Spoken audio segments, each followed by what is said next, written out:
Go, Richard, go!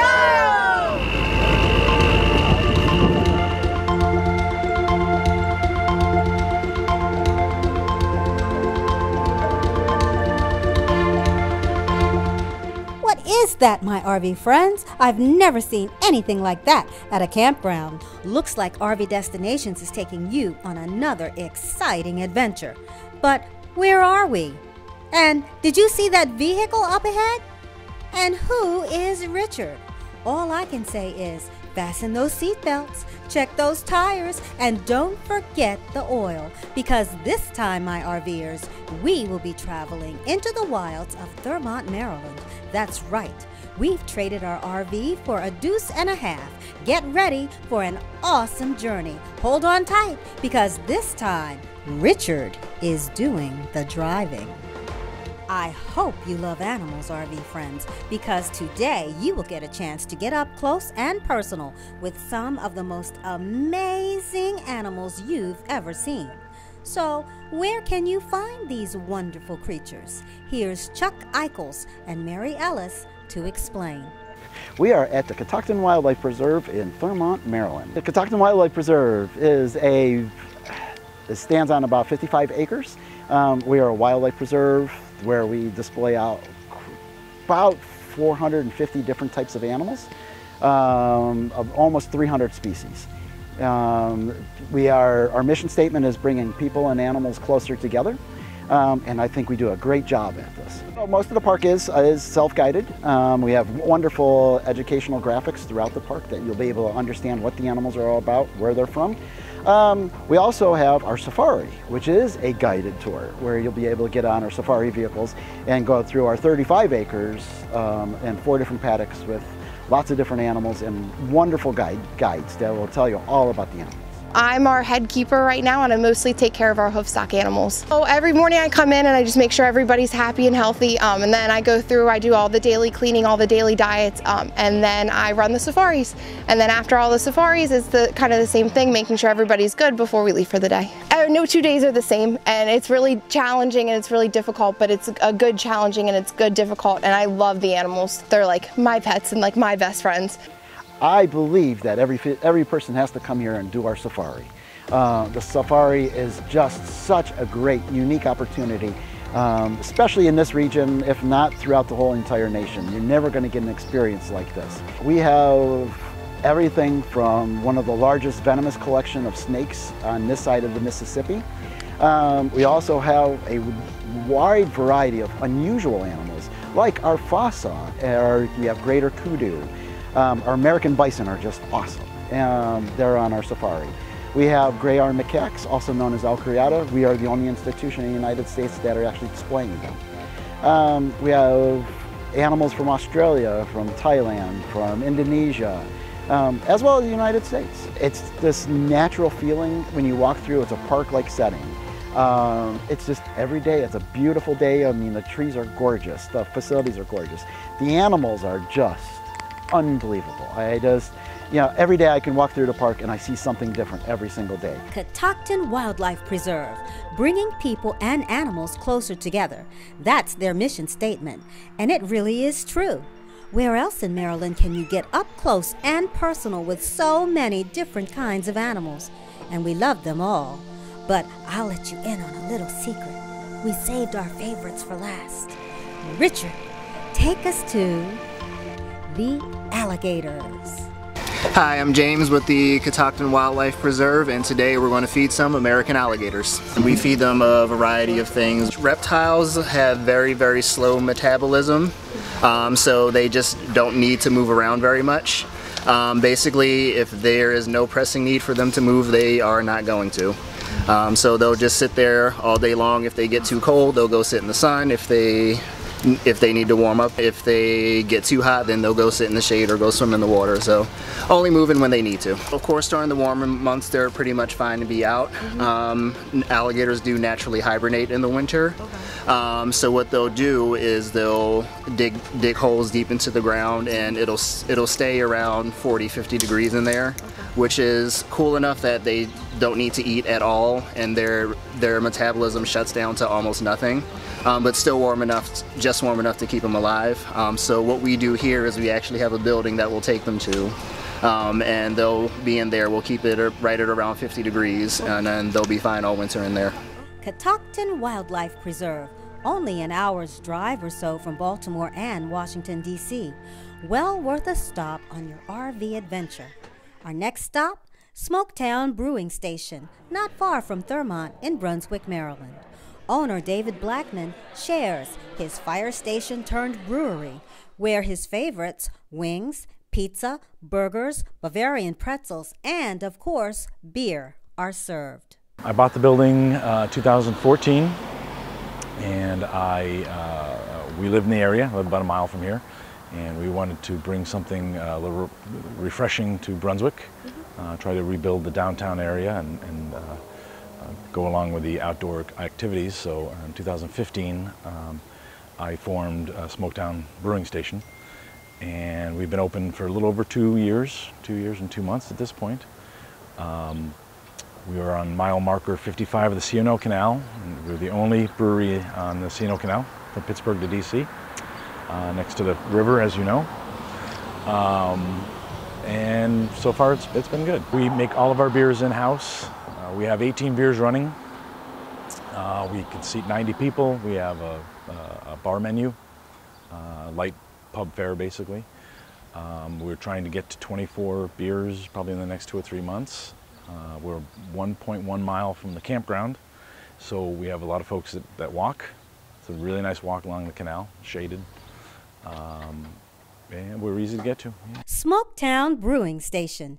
Check it out if you're in the Brunswick area, and if you're looking for a place to retire for the evening, the Brunswick Family Campground is close by.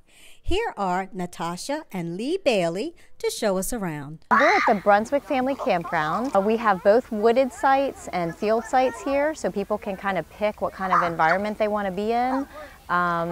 We have all the amenities that a normal campground would have, like a playground and horseshoes and tetherball, things like that. But in addition to that, we also rent kayaks and canoes and tubes right out of the campground. So you can literally put your boat in right over there. We run shuttle services. We have guides for Boy Scout troops or Girl Scout troops or church groups that want to come. And we also rent bikes to pedal on the C&O Canal, which is just right behind us here. We have a movie night planned, which might be viewed from tubes on the water. We're not sure about that. We're trying to make that work. But we do have activities for kids to do as well as families, and that information is on our website. We actually have campsites for large, pull-through RVs as well as regular size. We also have 5 they're regular rustic cabins with fold-down beds and a fold-out table. And they have mattresses, so you don't have to bring any camping gear, and people have been really excited about those. We also offer tent camping, and it's in the woods or in a field. It's your choice. And basically it's just a big tenting areas, and everybody shares pavilions, fire pits, picnic tables, and the bathhouse as well. During the weekdays, the campground is it's pretty quiet. We do have people that stay long term, but it's a great time to come if you're looking for a peaceful time away. On the weekends, it's a little bit more bustling, and it's great actually for people watching and activity watching. And I was here the other day playing a game of volleyball with my son, and we had Girl Scouts, Boy Scouts, adults. People were just picking up a game together and playing. And you see all types of groups and peoples here, which we love. We actually have the MARC train passing right behind us here, and people can ride the train into DC or out of DC. And that's really convenient if people have large RVs, they don't want to drive into the city, but they want a way to see the nation's capital. They can just park here for the day, catch the commuter trains, and come back and forth from DC and then back to the country. Well, this it belongs to the city of Brunswick, but we have leased it from the city. I think we're in our 7th year of leasing it and our 2nd lease. And it is, as far as I know, the only commercial campground on the entire C&O Canal. From here, as you can see with the water, you can do canoe or kayak trips downriver, 6 miles to Point of Rocks, or 12 miles to the mouth of Monocacy. That would be a day trip.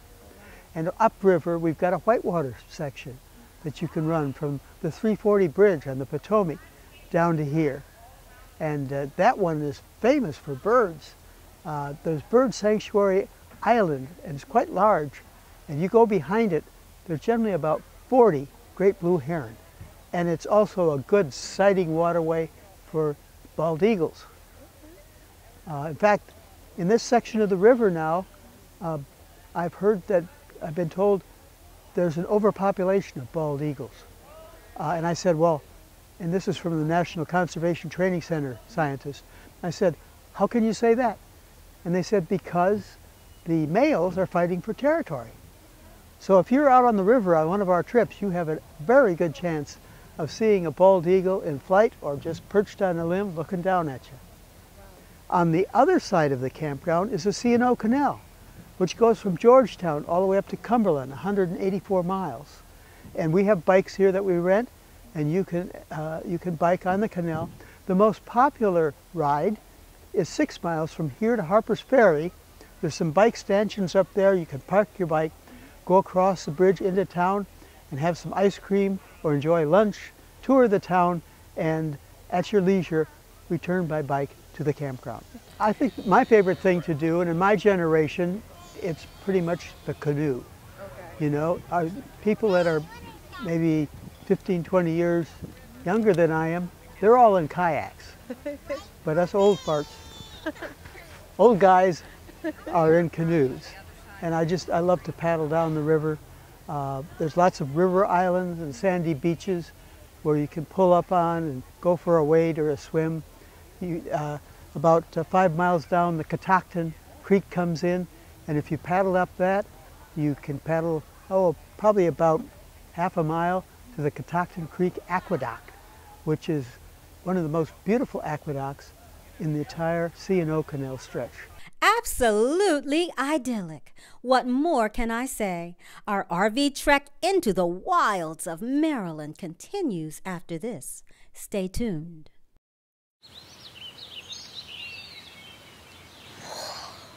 Oh, look, a redhead.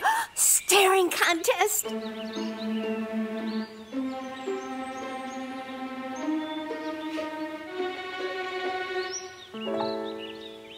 You still got it.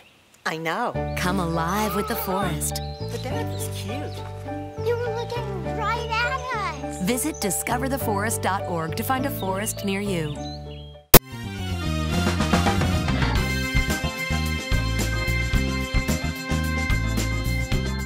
So I've been pursuing the snakeheads for 8 years now, as they are such a great game fish. Fantastic to catch if you catch one. That's the hardest part. Hey, Captain Mike, the fans of fishing are waiting to hear exactly how do you catch that snakehead fish, and why is it so difficult to catch? Hi, I'm Captain Mike. I'm a fishing guide on the Potomac River for 25 years now. I've been out on Mattawoman Creek for pretty much 20 of those years, and I've been pursuing the snakehead for 8 years since they showed up. Probably the best thing that ever happened to the state of Maryland. I love it. I start every trip at 3 p.m. in the afternoon, and we fish past dark. In that special moment just before dark we call golden hour. Golden hour is gorgeous skies, but the fish really get hungry about that time.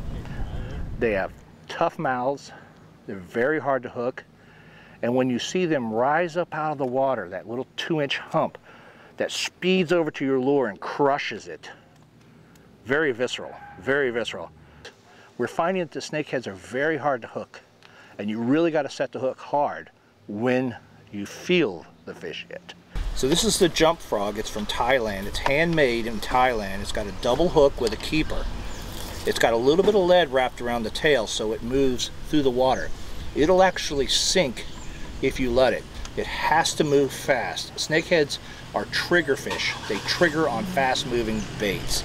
They do not go for something moving slow. When you see the lily pads spread apart like Godzilla running through the woods towards your lure, the last thing you want to do is set the hook. You want to feel the fish and then set the hook. This year I had a record evening. I caught 7 snakeheads in one night. Dave caught one, I caught 6. That is a record for me. Don't forget to feel the fish before you set the hook when you're fishing for that hard-to-catch snakehead fish. If you love to fish and want to pursue the elusive snakehead, contact expert fishing guide Captain Mike at www.indianheadcharters.com. Hey Mike, our fishing fans want to know, can you eat a snakehead, or would you even want to? Speaking of food, stay tuned, RVers, because last season we visited a restaurant where the baby back ribs are so good, the 44th president dropped in for a taste. Danny Sager, what made you want to open a barbecue restaurant? I was hungry. I love to cook, I love the people, and I like for people to like the product, what we do. And I've been pretty successful. I bought a little barbecue trailer set aside the road and started selling barbecue, and it took off for me. I did a lot of traveling around, checking out recipes and all over the country, from Texas and back. And I like Texas the best, so I named it Texas Ribs. Everything is made in-house, everything. We don't, we make our homemade potato salad, everything right here. The restaurant is packed and everyone seems to be enjoying their food. How do you cook such great food? What's your secret? Slow, cooked slow with wood and smoke all over it. Like our brisket, it's cooked for 14 hours, slow. And a lot of restaurants and places don't cook it, don't know how. Everything is fresh, homemade. From the burgers, we got fresh half-pound burgers, and nothing's frozen, okay? And all the way through. The coleslaw, it's all homemade right here and fresh. They love the ribs, they love the baby backs here, they love us, the servers. They mainly come for the servers, no, it's for the food. They come for the food. It just feels like home here. We make people feel like they're home. Food is very good. Yeah, it's just what you probably eat at home. It's wonderful. We enjoy it because it's right in the neighborhood. It's quality food, great service. It's like our extended family. My husband and I used to come in here years ago, and I always knew it was a friendly, down-to-earth home kind of restaurant. And now that I work here, that's exactly what it is. It's like you saw it today, the military, police. We're close to Andrews Air Force Base. And the couples that come in here have been in this area forever. And it's kind of a nice little local diner. And our bar, it's like Cheers. Everybody knows everybody. They grew up together, went to schools around here together. And it's just, I don't think you find that like diners are, that are just like family oriented. Texas Ribs and Barbecue. Stop in for the most delicious barbecue in the state of Maryland. But now, we're taking you to a Western-style theme park and campground. It's Frontier Town, where the cowboys and cowgirls know how to have a good time, and they make sure you do too. You old fool, you're breaking the law. Breaking the law? Yeah. Well, Marshall, I ain't been here long enough to break nothing yet, but you give me 5 minutes.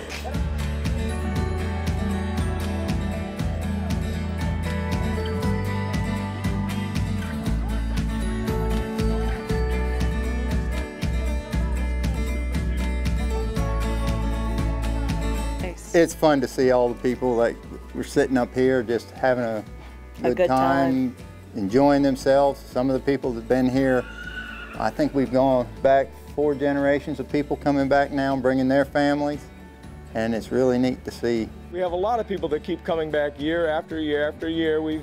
Countless number of people have said, we've come here as kids, We took our kids here, and now they're grandparents. So we have 3 generations at least coming here quite often since we've been open since 1959. That includes some of the people that work here. Native Americans have been coming here since 1959. That's Redbird, and then of course his son, Johnny, right now. His sons worked here also. So as I said, it really is a family sort of atmosphere run by families. It is, and I thank all the actors and actresses, the cowboys, cowgirls, our whole staff right down to our pony ride kids. They come in here, they are so good with the guests coming in, the little children, whether they go on a pony ride, the kids' eyes light up, they've never been on a horse before. The cowboys are explaining some of the tools of the trade of the Old West, and they really get into being here. So it's a nice family enriched environment. We do a lot of history, we do a lot of fun things, and it just keeps people coming back. I agree with Miss Julie. It's more to it than just the entertainment side. We are imparting history. A lot of the shows we do, the tools of the trade, as she said, even in the rodeo part of it, you know, there's very few places in the country that you can go anymore and get this. And we feel that it's a very special place for the public to come to. We get them here, they usually come back because they thoroughly enjoy what we do. Well, my RV compadres, if you're in Ocean City and you want to do something a little bit different, have a good time away from the beach, head on over to Frontier Town. There's lots to see and do here, all in a family atmosphere. I know you'll enjoy it. Fast-paced family life in need of a slowdown? Hello, I'm Dr. Spruce. Did you know all those green shapes on maps are parks and forests? It's true. Visit discovertheforest.org and plan to visit a park or forest near you, instead of just wondering what it would have been like. While the word forest might make you think of distant lands from far, far away, please note parks and forests are closer than you think, which means things like beautiful scenery, fresh air, and family time are also closer than you think. They told me a bottle couldn't dream. That I would never become a superhero.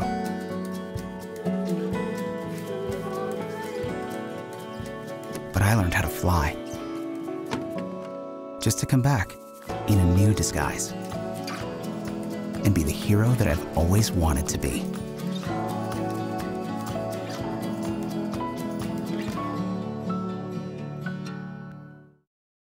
Our daredevil producer, photographer Patrick has some trouble at the Demolition Derby. I just got out the car. Our car broke down while I was riding in the car. We got in like 20 car accidents. We got rocked. This is insane. My heart was beating. I was so this.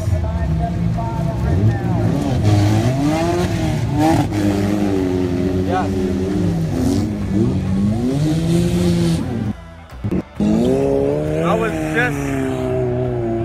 I just did that.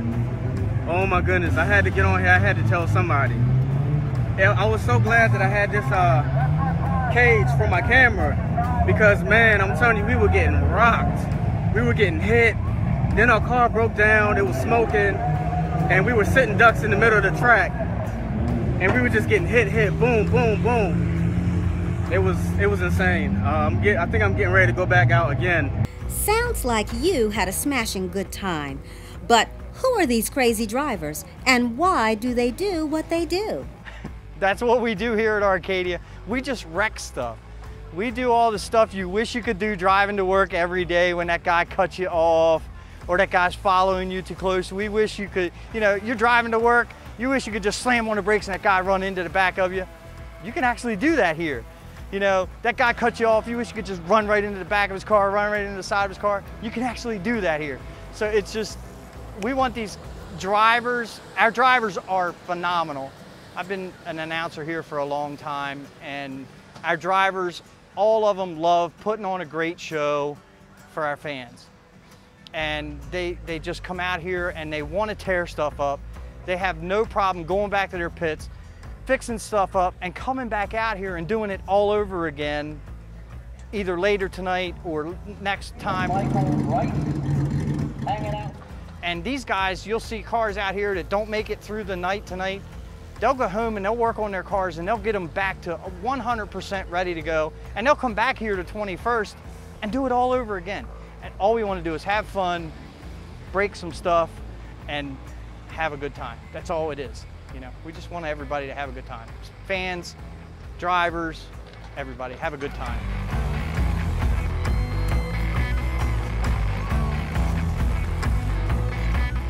This is an exciting event and a great way to raise money for the fire department. A worthy cause. You never know when you're going to need them.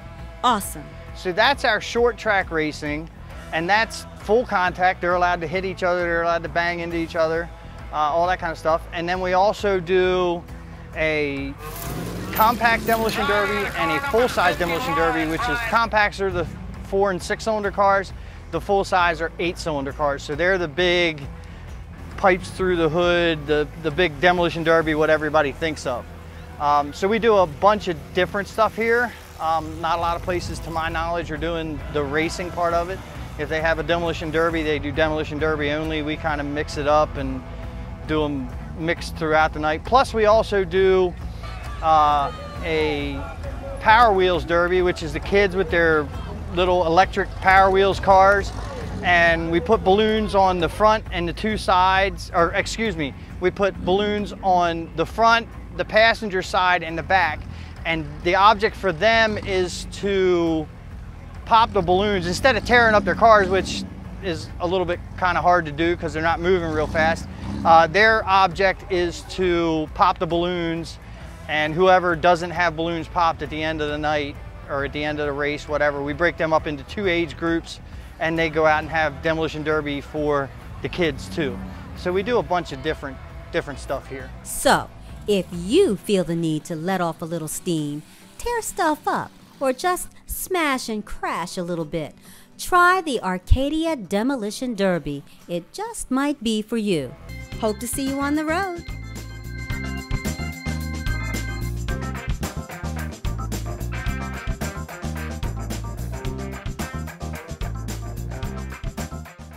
Observe a domesticated human family in their natural habitat, known to their species as the backyard. Hey, you think I should light it now? It is, yeah. Yeah?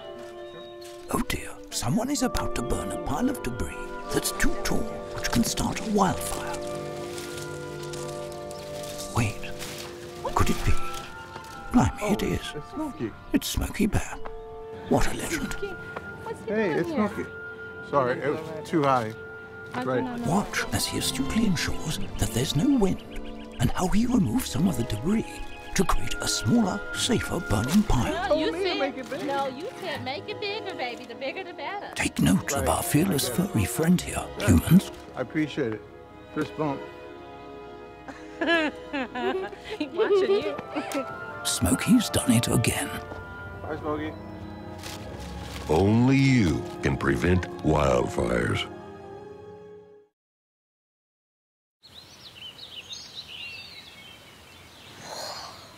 Oh, look, a redhead. Staring contest.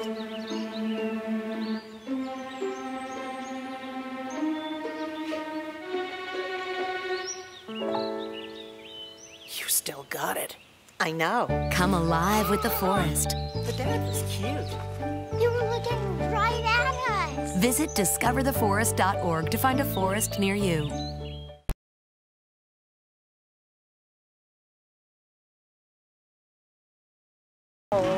I like how they all come together and just become a little knit family.